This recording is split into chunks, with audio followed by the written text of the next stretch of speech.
Shalom, all praises to Yahweh, Ba'ashem, Yahushai, Ba'ashem, Harakah, Kodash. Double honors unto the apostles and elders of Great Millstone, all rule well. And Shalom to the hopeful elect. This is Payal of the GMS London camp. It's a biblical commentary in the book of Luke, the 20th chapter, and it reads, "And it came to pass that on one of those days, as he taught the people in the temple and preached the gospel, the chief priests and the scribes came upon him with the elders, right? And spake unto him, saying, Tell us, by what authority doest thou these things? Or who is he that gave thee this authority?" And for them to come and, the elders, chief priests of the temple, scribes and elders who men in Israel, of Israel held in high esteem, for them to come and ask such an ignorant question shows you how demonic they are, man. Because anyone could tell. And as we read, you're going to see what authority he spoke by. Because remember, Yahushua is the word. So, and what astounded him when he began his ministry was that he spoke with great authority and not as the scribes and Pharisees taught. Because they basically spoke smooth things to get the best out of the people. And when I say the best out of the people, they're carnal goods, all right? But whereas Yahushua came in authority and spoke with firmness in accordance with the word, right? So now they've asked him what authority. So reading on, it says, verse 3, "And he answered and said unto them, I will also ask you one thing, and answer me. The baptism of John, was it from heaven or of men?" All right? And this is Yahushua. Man, Yahushua, every time I read about him, man, and obviously I've been,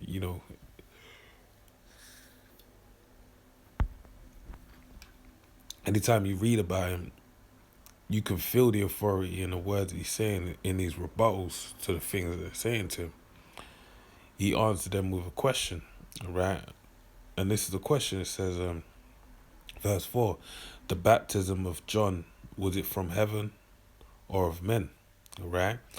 And they reason within themselves, saying, "If we shall say from heaven, he will say, Why then believed ye him not?"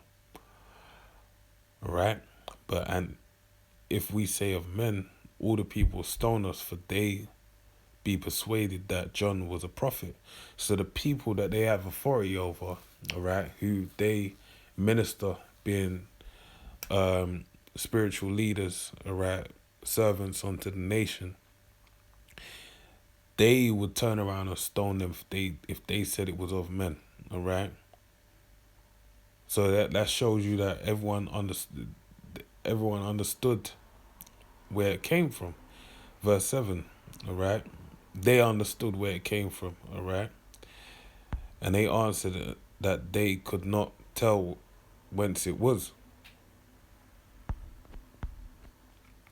Yahushua said unto them, Neither tell I you by what authority I do these things. And yeah, that's right, because ultimately they won't understand, all right? Because in all honesty, he ain't gotta say nothing. What doesn't have to be said is already understood. They know he's of the Most High. But at the end of the day, their whole thing was this man, put them on the hot seat, all right, and threatened all the goodies that they got. Verse 9, "Then began he to speak to the people this parable.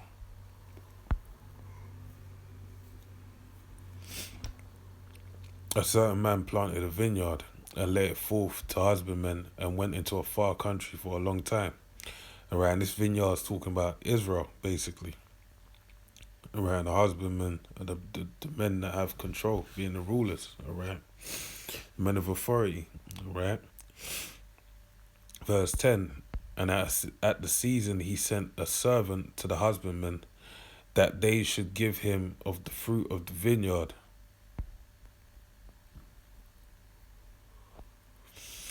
But the husbandman beat him and sent him away empty.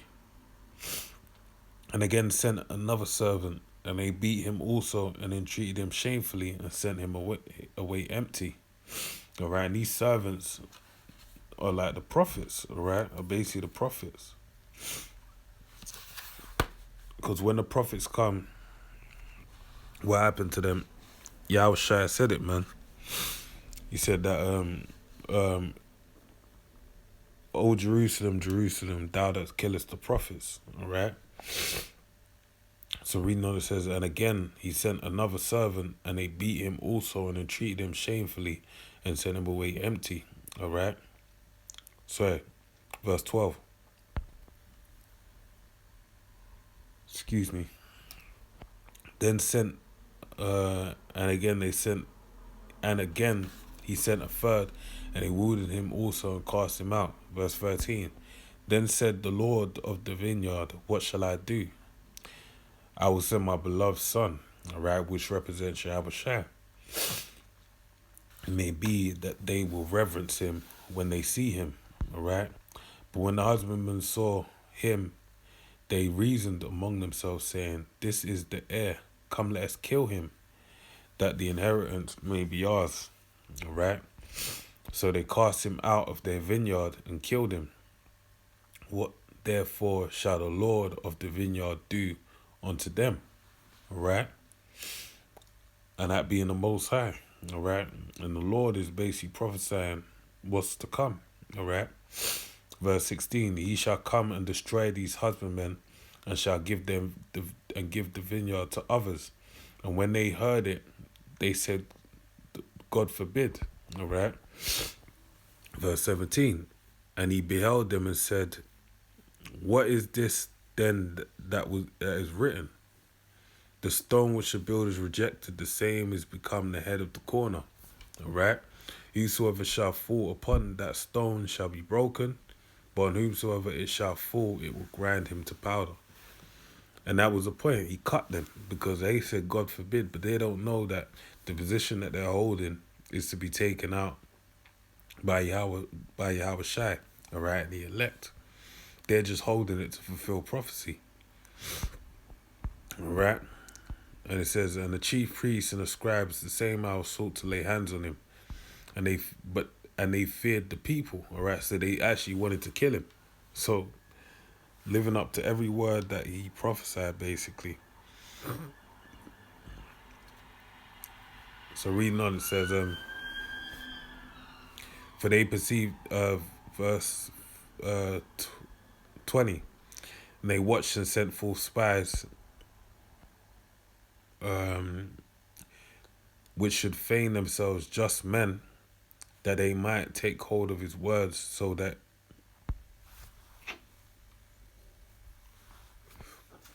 so they might deliver him unto the power and authority of the governor. All right, so they sent spies, and even to this day, in this truth, you got spies in the midst, man. Spying out our righteousness, okay?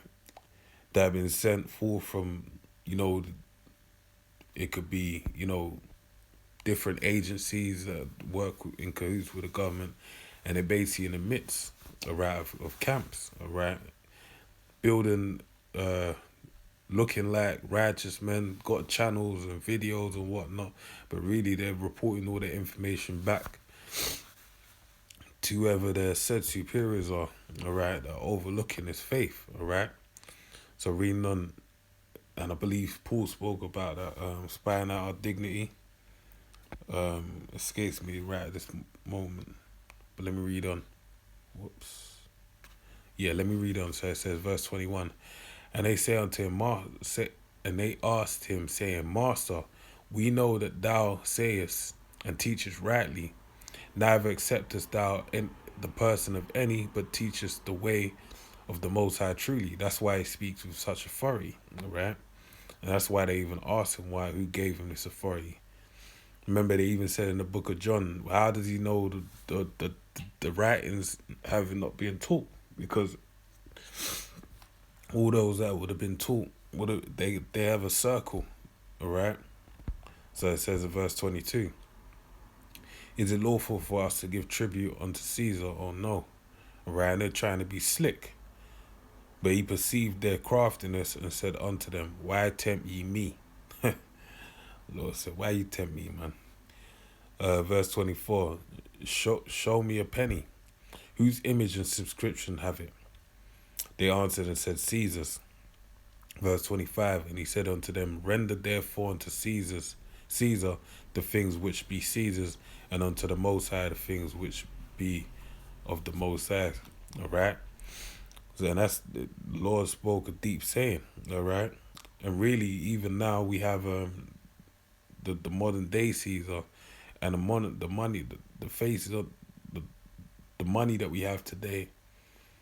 For a carnal transaction, you can get a spiritual blessing by utilizing it, by paying your tithes and offerings towards the apostles to basically, receive a blessing. All right. So reading on, it says, but the point being is that it's Caesar's money. All right. And that's for Caesar's. The Lord ain't saying don't give no money unto Caesar. All right. Don't pay your taxes. What he's saying is give that unto them. They're the rulers. Romans 13. All right, verse 26. And they could not take hold of his words before the people, and they marveled at his answer and held their peace. All right. They marveled. They were amazed. They thought they were messing with an upstart, but he showed them, quickly. All right. Then came to him certain of the Sadducees, which denied there is any resurrection, and they asked him, all right, they don't believe in reincarnation, saying, Master, Moses wrote unto us, if a man's brother die, having a wife, and he die without children, that his brother should take his wife and raise up seed unto his brother. All right, and that's in the law.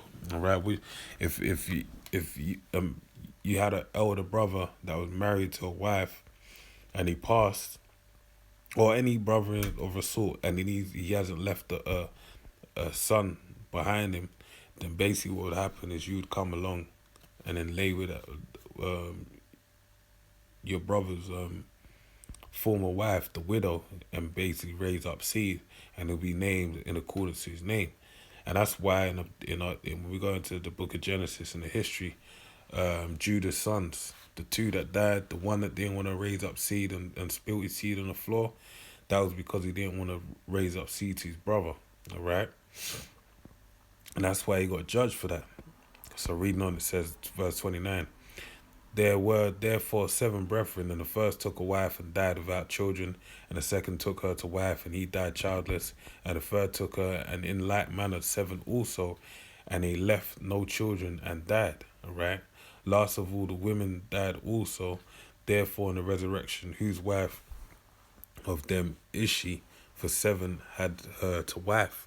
And Yahushua answering said unto them, the children of this world marry and are given in marriage, right? But they which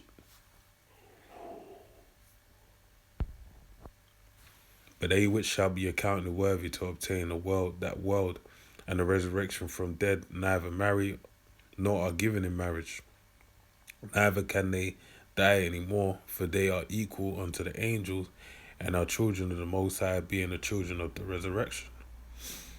And that the dead are raised, even Moses showed at the bush, when he calleth the Lord the power of Abraham and Isaac, and the God of the power of Isaac and the power of Jacob.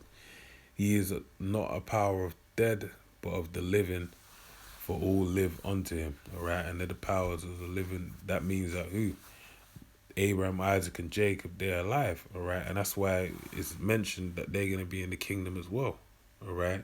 So for them to be in the kingdom, what does that mean? They've got to be alive, all right? So that shows you spirits don't ever die. Verse 39, all right? It's pure energy. And energy don't never go nowhere. Verse 39, then certain of the scribes answering said, Master, thou hast said well said. And after that, they durst not ask him any question at all. And he said unto them, how say they that Hamashiach is David's son? And David himself, in the book of Psalms, the Lord said unto my Lord, sit down my right hand till I make thine enemies thy footstool. David therefore calleth him Lord. How is he then his son? Right? Then the audience of the people, he said, then in the audience of all these people, he said unto his disciples, all right? And the Lord was quoting the book of Psalms, and that basically was, King David speaking regarding his Lord, that would come from his loins as his Lord, basically. All right? We're reading on verse 46. Beware the scribes which desire to walk in long robes and love greetings in the markets and high seats in the synagogues and the chief rooms at feasts, which devour widows' houses, and for a show make long prayers. The same shall receive greater damnation. All right. So with that, man, I pray you're edified. Till the next one, I say shalom. Shalom.